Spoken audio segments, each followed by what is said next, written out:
In 2019, a quiet family in a sleepy Toronto suburb was rocked by a horrifying mystery.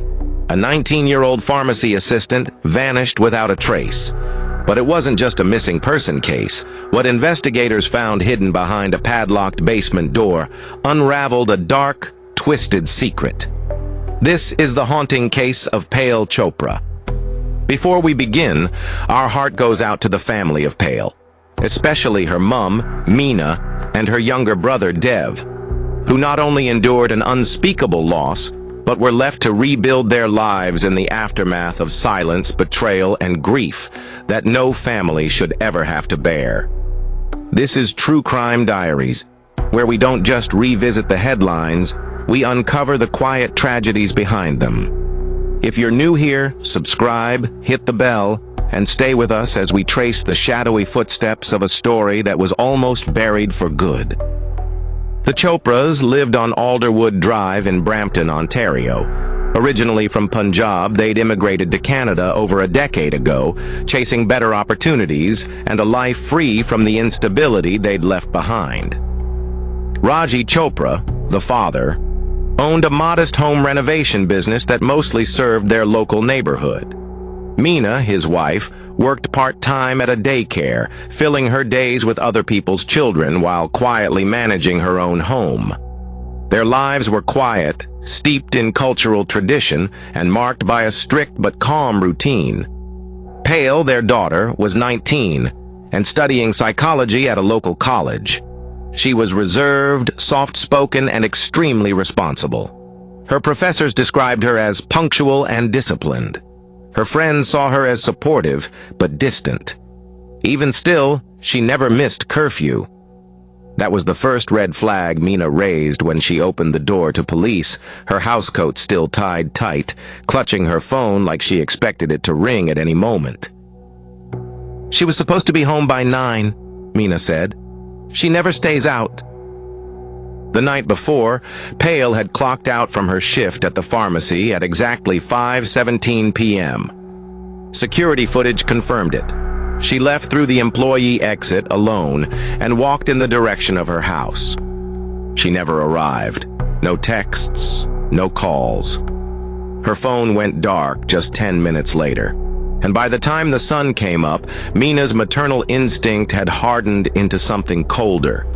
A certainty that something had gone very, very wrong. When police entered the Chopra home to gather initial information, they were struck by how normal everything seemed. Framed family photos lined the walls.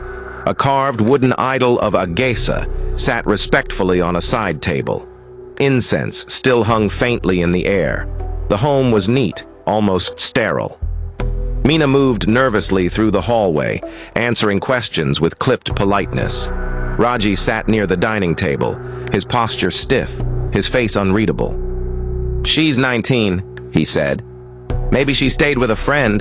Girls her age don't tell their parents everything." When asked if Pale had a boyfriend, Raji simply shrugged. "She's always on her phone. Who knows anymore?" Their son, Dev, stood quietly by the stairs, watching but saying nothing. He didn't sit. He didn't speak. He just stood there. Officers checked Pale's room. It was small and immaculate. Her laptop was closed. A stack of course readers sat beside a printed assignment marked with a professor's red pen. Her corkboard displayed lecture reminders and a flyer for a seminar on student mental health. What caught their attention, though, was her college backpack. It was the kind she used during the week, full of textbooks and notes. It was neatly resting in the corner. The handbag she usually carried to work was missing. That seemed logical. She'd gone to work after all, but it also meant she hadn't packed for anything else. No suitcases were gone, no drawers disturbed. She hadn't planned to go anywhere far. At the pharmacy, co-workers said she'd seemed normal, focused, a little quiet but not distressed. Her phone records showed the last signal pinged off a tower just 2 blocks from her house. Then silence. The police returned to the home. This time, they noticed something odd. The basement door was fitted with a brand new silver padlock. The rest of the house had older fixtures, brass knobs, creaky wooden handles. This new lock stood out. "What's in the basement?" one detective asked. "Just storage," Raji replied. "My tools, leftover tiles, old paint, nothing important." "Do you mind if we take a look?" Raji's posture stiffened. "I'd rather you didn't. It's a mess down there, and private." That response raised eyebrows. Officers weren't accusing him, yet. But refusing access to a locked basement in a missing persons case was a red flag. Later in private, they asked Meena about it. She hesitated, smoothing her dupatta nervously before answering. "He does repairs down there. For neighbors, mostly. He keeps it locked so Dev doesn't go in." It was plausible, but her eyes betrayed her. Her body language didn't match her words. And the officers left the house that day with a growing sense of unease. As the days passed, Pale's phone stayed silent. Her bank account remained untouched. Her social media showed no new activity. Friends came forward with more details. Some said Pale had been saving up for something. Most assumed it was electronics or clothes. But one friend mentioned that Pale had been quietly looking for off-campus housing in Mississauga. She'd wanted out. Individually, none of this was alarming. But together, with the padlocked basement and Raji's vague answers, it painted a disturbing picture. The police applied for a warrant, and when it was approved, everything changed. The basement looked like a showroom. Toolboxes stacked by size, paint cans aligned on a shelf, tarps folded perfectly. The concrete floor was scrubbed too clean. A chemical scent, bleach, still lingered. Against the far wall was a wardrobe, heavy, out of place. Inside it, a rolled carpet. The officers pulled it free. It was heavy. As they unrolled it, the air shifted. A stale, metallic smell filled the room. No body, but deep red-brown stains lined the fabric, and embedded in the weave, a single black hair. Behind a stack of bins, they found a trash bag. Inside, a wrinkled pharmacy uniform with Pale's name tag still attached. Blood had dried into the seams, a torn sneaker, a folded scarf. Nothing had been cleaned. It wasn't hidden well. This wasn't a calculated cover-up, it was the chaos of panic. Then came the final piece, a cabinet behind the water heater, metal, bolted to the wall, locked with a cheap padlock. Inside, Pale's purse, her wallet, her college ID, her phone, and a cracked makeup compact. The phone wasn't dead. It had been turned off manually. Raji was brought in. He didn't resist. He asked only to make a phone call. Then he sat, calm, and denied everything. "She got mixed up with people," he said. "Started hiding things. She wanted to leave. Girls today, they don't respect tradition." But he couldn't explain the blood, or the uniform, or the phone, and the bleach. Back at the house, Meena finally opened up. She said Pale had changed, grown quiet, stopped bringing friends over, stopped laughing. Raji had become stricter. He started checking her messages, lectured her about modesty, became furious when he found scholarship forms she'd filled without his permission, said he'd stop paying tuition. She said, "If he finds out, I'm dead," Meena whispered. Dev, only 10, had stayed quiet. Until a session with a child psychologist changed everything. "I heard yelling that night," he said. "Dad was mad. Then it got quiet. Then Mom cried in the kitchen. She told me to go to bed and forget." It was a child's truth. Raw. Undeniable. Children don't create phrases like, "She told me to forget," unless someone actually did. The forensic team scoured the basement again. This time, they looked for the things no one thinks to clean. Behind a panel near the boiler vent, strands of long black hair. Under a raised tile, a small earring, silver with a chipped turquoise stone. Meena identified it as Pale's. Then came the journal. Pages without dates, just thoughts. Pale had been documenting her fear, not with desperation, with structure. I used to fight back. Now I just avoid him. I feel like I don't exist unless he's yelling. If he finds out I'm applying again, I'm dead. It wasn't a cry for help. It was a quiet record of control and disappearance. Still, there was no body, and without it, charges were limited. Suspicion isn't evidence. Every move had to be precise. Every accusation needed hard proof. So investigators waited, pressured, searched. But the Chopra house had grown darker. Dev stopped sleeping. Meena left the lights on all night. Raji said nothing more, and the silence in that house, once just unsettling, had become unbearable. Let us know your thoughts in the comments. Was justice delayed, or has it been buried? Raji said nothing more, and the silence in that house, once just unsettling, had become unbearable. So what really happened to Pale Chopra? A girl with a future, a girl with plans, gone without a trace. Was this the slow burn of control turned deadly, or something more sinister? Let us know your thoughts in the comments. Was justice delayed, or has it been buried? And if you want more stories that expose the shadows behind locked doors, subscribe for more true crime deep dives. Because some doors once opened can never be closed again. What began as a missing person report soon spiraled into a chilling investigation. Police canvassed the neighborhood, reviewed security footage, interviewed co-workers. There were no immediate leads, no signs of struggle, just silence. But inside the Chopra household, unease thickened.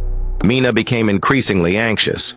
Raji, by contrast, was emotionless, quiet, detached, offering little help to the ongoing investigation. The basement remained locked.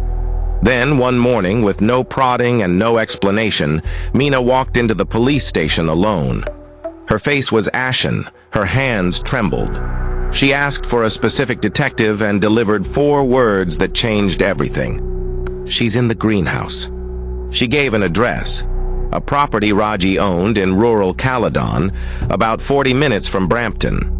It was one of several land parcels listed under his renovation business. Police had noted the site before, but hadn't flagged it for search. It appeared abandoned, overgrown, isolated, and quiet. The perfect place to hide something. When officers arrived, the greenhouse stood in eerie silence. It was a steel-framed structure overtaken by weeds, its polycarbonate panels cracked and weather-worn. The door wasn't even locked, just latched with rusted metal. Inside, time felt frozen. Rows of planters, rusting garden tools, discarded fertilizer bags. At the far end, officers spotted an odd arrangement. Plywood panels stacked behind planters as if concealing something. Behind them, a shallow trench. Inside the trench, partially buried and obscured by soil bags, was a contractor-grade storage bin. Gray plastic, yellow latches, too large for tools, too deeply buried to be casual. They pried it open. The smell hit instantly. Decay, death. And wrapped in layers of painter's plastic and industrial tape was a body curled into a fetal position, knees to chest. Forensics confirmed what Meena already knew. It was Pale. Within 48 hours, the autopsy was complete. Cause of death: blunt force trauma to the head. A single blow, delivered with significant force, likely a heavy handheld tool. There were no signs of defensive wounds, no struggle, no hesitation. It was swift, violent, and final. The medical examiner estimated she died the same night she disappeared. The storage bin's cool interior and the airtight plastic wrapping had delayed decomposition, but not enough to hide the timeline. For the investigators, the mystery had shifted from theory to truth. Pale hadn't run away. She hadn't met someone in secret. She'd been murdered. And someone close had gone to great lengths to hide it. Meena sat once again in the interview room. Her expression was hollow, her presence ghost-like. This time she didn't deny. She didn't ask for a lawyer. She only explained. I listened. "I remembered," she said. She recounted how Raji left home late at night, claiming he needed to secure tools before a rainstorm. He had taken plastic wrap and duct tape. He returned just before sunrise, smelling of soil and bleach. She hadn't known for certain, she insisted, but she had sensed. Pale didn't run away. Her daughter would have said goodbye. Meena had convinced herself to wait, to believe Raji, until she couldn't anymore. Police sealed off the greenhouse. Forensics combed through every item within 5 feet of the bin. Tool marks were analyzed. Tire tracks matched Raji's van. The same duct tape used at the Caledon site was found in his renovation supplies. The same plastic wrap was stored in his basement. When Raji was brought in, he refused to speak. No emotion, no denial. Just a silence that unnerved even seasoned detectives. But forensic evidence mounted. Blood in the basement, DNA on tools, hair in the plastic. The lie couldn't hold. Eventually, Raji cracked. "She was leaving," he said. "She told me straight to my face. She had a boy in Toronto waiting. I lost it." According to him, it wasn't premeditated. He picked up a trowel to threaten her, to scare her into staying. But she challenged him, said she was going no matter what. One blow, instant collapse. He panicked, cleaned the scene, wrapped her body, drove to Caledon in the dead of night, hid her like a broken tool. "No," he said when asked if Meena helped. "I lied to her, told her Pale left after a fight. I made her clean the floor, told her it was just paint." By the time Meena heard Raji's confession, she wasn't surprised. The forensic team had shown her the evidence in fragments, blood on the basement stairs, Pale's scarf discarded in the trash. Raji's demeanor after Pale vanished. "I saw the smear," she said. "He said it was paint. I wanted to believe him." Her silence had been born of fear, not of violence, but of the possibility she was wrong, of what it might do to Dev if she accused his father unjustly. But she hadn't been wrong. Raji was charged with second-degree murder. The court deemed it wasn't premeditated, but it was deliberate. Additional charges included obstruction and improper disposal of a body. Meena was charged with obstruction for withholding key information, but she wasn't jailed. Her full cooperation and caregiving role spared her. Dev, now 11, testified on day 3. He sat on a chair too large for his frame. "She was my sister," he said. "She didn't deserve to be afraid in her own house." Raji showed no reaction, not when sentenced to life in prison, not when Meena refused to look at him, not when the guards led him away. Pale's funeral was small. No slideshow, no eulogies, just incense, a closed wooden coffin, and whispered Sanskrit prayers. Meena wore white, as tradition required. Her scarf kept slipping. She didn't fix it. Dev clutched a single flower, silent and unmoving. When the priest handed Meena the symbolic lamp, her legs gave out.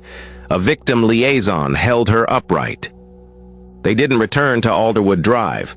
A community liaison placed them in a small apartment above a grocery store. It was unfamiliar, sparse, but it was quiet, and there was no basement. Dev stopped speaking. In counseling, he drew enclosed spaces, rooms without doors, windows without curtains. He never named them. The house on Alderwood Drive was eventually sold. A new couple moved in. The basement was emptied, the walls repainted. But the neighborhood remembered. They still called it the house with the locked door, not because of what was found, but because of what was hidden. Pale's story wasn't one of mystery. It was one of control, of fear, of silence that stretched so long it swallowed the truth. A daughter who wanted freedom, a father who saw control as his right, and a mother who waited too long to speak. If this story moved you, subscribe for more real stories of silence, survival, and truth. Because sometimes, the most haunting crimes aren't the ones you see coming. They're the ones you never dared to believe could happen. behind the doors you didn't ask to open. If you're still here, thank you for watching Pale's story. These aren't just headlines, they're real lives, real silence, and real consequences. So, if you believe stories like this deserve to be told, and remember to hit that subscribe button. Leave a comment, share your thoughts, and stay with us. Because the truth doesn't always knock loud. Sometimes it whispers through locked doors. Until next time, stay aware, stay safe, and always look a little deeper. This is True Crime Diaries, where every story has a pulse.